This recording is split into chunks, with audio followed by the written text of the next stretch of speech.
Well, good morning. Nice to have you in my home again. I never mentioned that after teaching at RSU for about 25 years, I actually retired, but I still teach online. I only teach online, which I enjoy very much. I always get kind of the cream of the crop in online students, and for that I'm eternally grateful. You can't see it, but right outside these windows here is a relatively well-known road. On each end of it, there's water, and both ends of it run off into Lake Texoma. There's a marina at that end and a beach at that end, and that happens to be a very familiar, well-known Indian trail. In fact, all the roads in and out of here are Indian trails, and about 1,000 yards down the road is where the Washita Indians camped out for many decades. And of course, we're right in the middle of the Choctaw and the Chickasaw, and 2 or 3 other tribes, the Washita, the Creeks, and Black Kettle was slaughtered right down the road a piece here with a very infamous battle with the 7th Cavalry. So we're in a very historic place. But anyway, I just thought I'd mention that because I don't think I've ever told you where I'm actually sitting when we do it online and when we make recordings and so forth. But of course, you don't know for sure where I am exactly, because sometimes I can be out in the middle of the lake with my feet dangling in the boat off the swim deck in the back, and I can be emailing and talking to you from there. So it's a very nice life, and we enjoy the lake and retired life very much. I think actually I spend more time on the computer and more time actually preparing to teach than I ever did when I was actually spending part of my day in the classroom. I always taught online. I've taught online for 30 years, even before there was an internet, before there was a learning management system even developed, back in the days when it was not much more than an email system. Anyway, that aside, I've got about 5 things to mention to you with chapter 10. And back to our old friend Andy Jackson again. Chapter 10 mentions a little bit about his upbringing, about his career before becoming president, and it might be interesting for you to delve into what things he did, how he was raised, his military career, so on and so forth, how that might have shaped his development, and what kind of impact that had on his adulthood. I think it's fairly predictable, but anyway, if you like that sort of thing, and I do, and you might find Andy Jackson worth spending a few moments on digging into his early childhood and adolescent years. The Tariff of 1828. This will be our nugget number 2 for our scavenger hunt. The tariff tended to be the catalyst or the impetus for something called the nullification controversy. Nullification usually means just ignoring a law. When enough people don't like a law and just don't obey it, that's a form of nullification. The county put a 4-way stop sign right down the road about a mile and a half, or maybe a little less. There's never been one there before. They just came out one day and decided that even though there's only about 10 cars a day go through that intersection, that we needed a 4-way stop. Nobody stopped for that stop sign. I've never stopped for that stop. I don't intend to ever stop for that. If I get a ticket for not stopping for that stop sign, I still won't stop for that stop sign. It's stupid. Okay, I nullify that law, and so and so do all of our neighbors.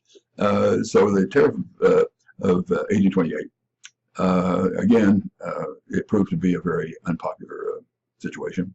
I should let you develop that kind of the background for the tariff. And see if you think it was justified, or maybe it was well justified. I don't know. In this whole series, I'm trying to let you develop the question as well as the answer. So look into it as you see fit. Again, of the 4 or 5 things I throw out each week, pick any 2 and write a paragraph on each of 3, 4, 5 sentences. Number 3. Oh boy. Oh boy, boy, boy, boy. This reminds me of the current president we have now. He didn't have Twitter. He didn't have internet. But boy, if he had, he would have. It would have been familiar. The Peggy Eaton affair. The Peggy Eaton affair. Boy, he split the cabinet and the country in half over the Peggy Eaton affair. that's one you might well want to look into. Funny. But I don't know if it's even mentioned in the chapter, but you might want to see if there's any sources, any material, any backup material on how the regular negative treatment that his wife got, how that might have influenced how he behaved with the Peggy Eaton situation. Anyway, funny situation.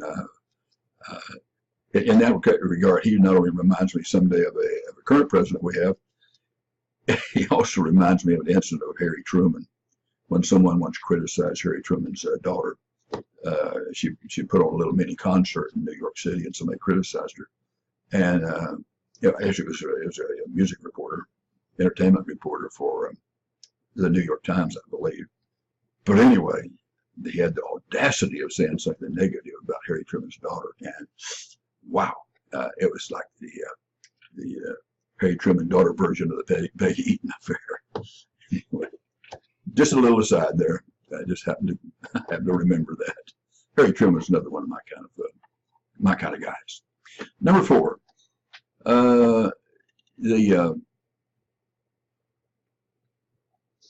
this kind of ties into the same thing I was just talking about. It just occurred to me, and I kind of stole my own thunder. But in the election of 1828, his campaign was very ugly. A lot of name calling, not too unsimilar to the campaign we just went through. These guys can be kind of dirty. I mean, they you know, that whole Hamilton-Byrd duel thing where Hamilton was killed. That had been brewing for a long time. You know, these guys would be out to lunch, and the other would be sitting there, and then you guys, yeah, you got the ugliest wife in the world. Geez, what an ugly family. You know, they would insult each other personally. And enough said. I'll let you take it from there if you're interested in seeing some of the events that led up to the ugliness of the 1828 election, the campaign leading up to the 1828 election. You might find that interesting. Number 5. Ultimately, in the end, Jackson's presidency was somewhat revolutionary. Brought about a lot of political changes.